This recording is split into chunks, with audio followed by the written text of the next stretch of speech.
Hey guys, we've got some breaking news that's unfortunately tragic that we want to report to you, and it's about an automotive accident. In fact, a crash that left 2 people dead in Florida. Tommy, you want to tell them what happened? Yes, so according to Jalopnik, this crash involves a Tesla Model S Plaid, and I have the story from the Tampa Bay Times. A Palm Harbor man is facing vehicular homicide charges in connection with a September 3rd crash in which he was driving a Tesla at least 116 miles per hour in a 30 miles per hour zone and plowed into a house. 2 people, a 69-year-old woman in the home and a 43-year-old passenger in the car, were killed. On Friday, Florida Highway Patrol troopers arrested Von Morgan, 43, on 2 counts of vehicular homicide. He also faces 3 charges of reckless driving, resulting in serious injury, and 1 count of reckless driving, resulting in property damage. Yeah, so basically what happened was the driver plowed into a house at 116 miles an hour. At least 116 miles an hour. After, of course, losing control of the Tesla Model S Plaid, which, according to Jalopnik, well, you can see the pictures, did not fare very well, and then killed a person in the vehicle and, of course, killed a person in the house.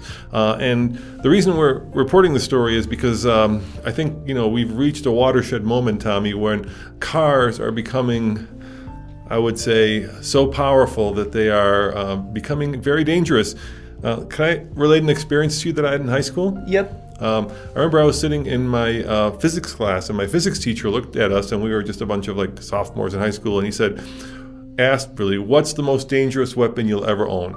And everybody raised their hand, and he called on people, and one guy, of course, said gun, somebody else said rifle, somebody else said bazooka, and he said, no, you're wrong. The most dangerous weapon you'll ever own is your car. And I think that resonates right now, because obviously when you take a vehicle that weighs thousands of pounds and accelerate it to 116 miles an hour, the physics of that situation are such that you can do a lot of damage to a lot of people. So according to the story here, he was driving a friend's Tesla with 4 passengers inside at about 10:15 p.m. He blew through the stop sign at Hermosa Drive, a T intersection, at a high rate of speed and launched off a grassy embankment. The Tesla crashed through a vinyl fence and into the back of the home, once again according to Tampa Bay Times. Yeah, this happened in Palm Harbor. And let's talk about the Plaid, of course. The Plaid is probably, I guess, notorious or famous for the fact that it will do 0 to 60 miles an hour in just around 2 seconds. Which is incredibly fast, Tommy. It's fast enough to give you tunnel vision, and it's fast enough to make people sick. Okay. So, the question is, when you hand somebody a car with that much power, I think we're looking at about 1,000 horsepower, and you give them the keys to that, and they floor it. Is it surprising that things like this happen? Well, the question is that, are you blaming the car for this incident, or are you blaming the driver? Because there's been a lot of fast cars that are on the market and have been on the market throughout history. So why is this newsworthy that this Tesla in particular went through the house? Yeah, because we've gone through this, I think, seismic change in how quickly cars accelerate. When I was a kid, I used to look at Car and Driver and read, how fast a car would be from 0 to 60. And there was this ongoing war where, cars back in my day were like 10-second cars or 9-second cars or 7-second cars. But now we've reached the threshold where we're at 2-second cars. And actually we're to the point where you're kind of reached the point of as fast as they can go based on the amount of traction that you can get through the wheels and tires, right?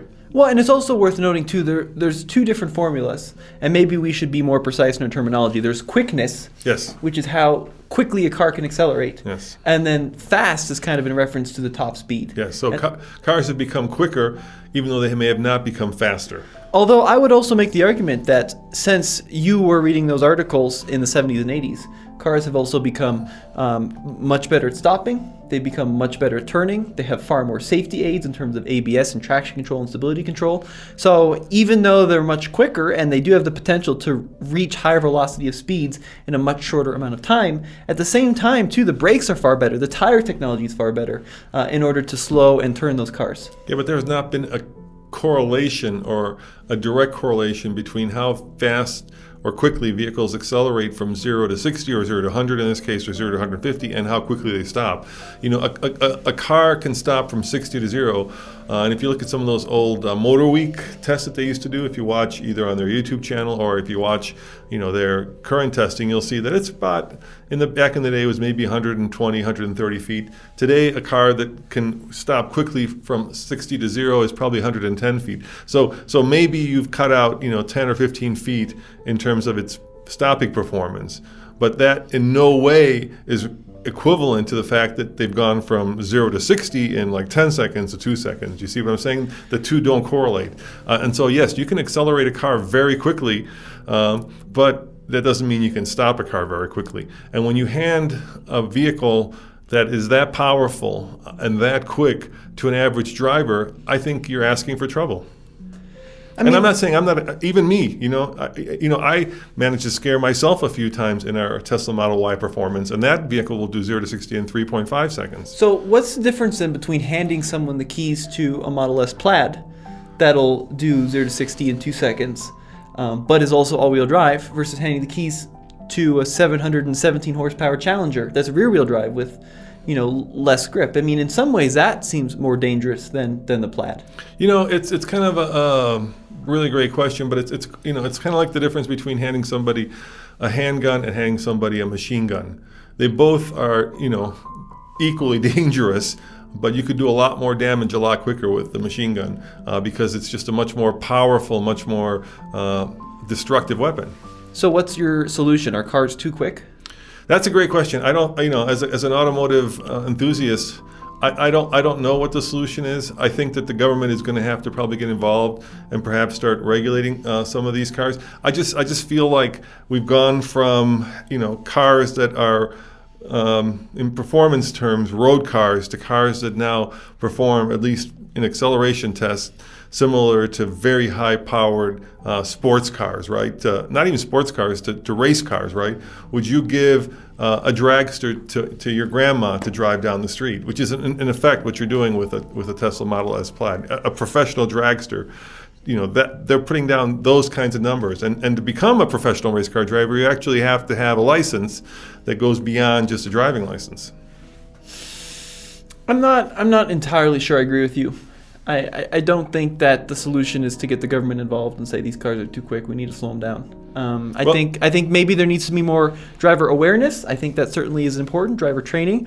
But I'm not sure that saying these cars are too quick, let's slow them down, is going to be the solution. Because, and if even before the Plaid did, there were some seriously quick cars, right? You could buy an M5 that'll do 0 to 60 in 3 seconds. And the difference between 2 and 3 seconds is a big leap. But it's not that quantum big of a leap. Yeah, I think it is actually. I think the difference between going 0 to 60 in 6 seconds and doing it in 2 seconds is 6 to 2, but keep in mind, it's an incredible leap. But you could buy a Demon that would do it in 2.3. You know what I mean? No, the Demon might do it in like 3. Let's say 3 flat. On a prepared track that's basically gluey with the right tires. Right. This is a car that anybody can buy at any time, can do that number on any street, including a residential street. I mean, obviously, you asked the question, what's the solution? The solution in this story is that the driver is not only facing criminal charges, but he's also facing civil charges. So you've got both him being sued by the victims and then, of course, being, facing criminal charges. But at that point, it's too late. How many people need to get injured in these crashes? And the other thing that's happening, Tommy, is obviously we're kind of picking on the Tesla Model S Plaid because it's the quickest car out there right now. But with electrification, that speed is coming to the masses, right? In order to get a Demon, you had to be one of 3,000 people and had to have $100,000, right? Now to get that kind of speed, all you have to go is to the Tesla website and buy yourself a Model 3 or a Model Y Performance, and you're getting into some serious amount of speed. I just feel like people aren't prepared or aren't ready to face the amount of sheer performance and acceleration. And I know that sounds like I'm being an old man, get off my lawn, kids. But having accelerated that quickly in the Tesla that we've had, and having seen how quickly it goes, I learned to respect that car, and I learned to respect the power that car has. And I think that people need to be made aware that these things are not just normal vehicles that when you floor them, you kind of scoot out ahead of everybody else. You're taking a very heavy vehicle, like my physics teacher said, and accelerating it very quickly, and you're not going to be able to slow it down. All-wheel drive doesn't get you from 60 to 0 any quicker. It gets you from 0 to 60 quicker, but it doesn't stop you quicker. So the question is, what's going to be the result of this? Because if you recall, when the Hellcat first launched, within like the first day, someone wrapped one around a tree here in Colorado. Sure. And I think a lot of people are going to die. Yeah, but what was the outcome of the Hellcat? I don't think the Hellcat has a reputation nowadays of being, a widowmaker. I think that they've sold thousands of them. And the problem, quite honestly, Dad, you've got cars that are quick enough, and people are going to buy them regardless of what they cost. Like a Hellcat was $70,000, right? A lot of people bought it. The issue with the Hellcat was it was two-wheel drive, and you couldn't put that power down. So, but I would argue what would happen with the Hellcat is if you floored it, you would start going sideways if you turned off the traction control really quickly, and that was a pretty good warning that you may be getting into a car that has performance envelope beyond what maybe as a driver you're ready for. But I would argue that going sideways in a rear-wheel drive car is more dangerous than going straight in an all-wheel drive car, because I think people are less likely to understand how to control an oversteer situation. I just think that there is this once again, I go back to my physics teacher, right? There's physics involved here, and the quicker that the car accelerates and the faster that you're going, and this is an incidence of both being quicker and faster, right? The physics of it are such that it becomes much harder to control that no matter your skill level. So yes, you're saying going sideways in a Hellcat is dangerous, but you're only doing 55 because all you're doing is a big burnout, right? Whereas going 116 on a 30-mile-per-hour road is crazy dangerous because there's no way you're going to be able to control that car, especially in this situation where one flying over the curb and into a house, and not only, unfortunately killed two people, but also, it had so much velocity that it, basically cut the house in half. Well, last thing I want to say, I'm amazed that some people were able to survive this crash because there were other passengers in the car. So it's pretty incredible that even at speeds of over 116 into a house, the other folks were able to survive this incident. And also, I want to make one quick correction. The driver's name is last name is Mongan, not Morgan. I just want to make sure I clarify that. So let us know what you think in the comment section below. So I don't know. I don't know, like I said, what the solution is. Maybe you guys can let us know in the comments below.